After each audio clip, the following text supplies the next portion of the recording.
မတူညီတဲ့ဘာသာစကားတွေမတူညီတဲ့ယဉ်ကျေးမှုတွေမတူညီတဲ့လူအတိုင်းဝိုင်းတွေကြားတဲ့ယူစားရုန်းကန်နေရတဲ့သူမို့မွေးရမြင်တဲ့အလံဝင်းနေအောင်မပေါ်မီရဲ့ချစ်ချင်းမြတ်တာတွေငတ်မလာတဲ့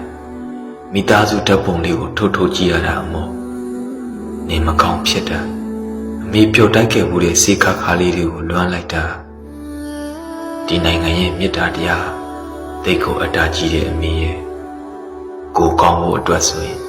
ဘယ်သူကောင်းကိုချနေရမလဲပဲတွေးနေတတ်ကြတာကိုရဲ့ဝမ်းစာအတွက်ဆို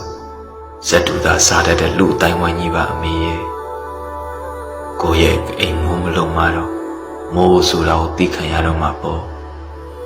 မိုးချိုးဖြစ်တော့လေရင်စည်းခံရုံပေါ့အမေရတခါတလေတော့လေထင်သေးစွာကြီးတဲ့မျက်လုံးတွေကိုမုံမိတယ်အမေစင်ပြေလားလို့မေးတယ်အစင်ပြေပါတယ်ဆိုပြီးတကယ်မညာခြင်းတော့ဟန်ဆောင်မျက်နှာဖုံးနေရဲ့နောက်ွယ်မှာပျော်စရာတွေကတကယ်ရှားတယ်အမေ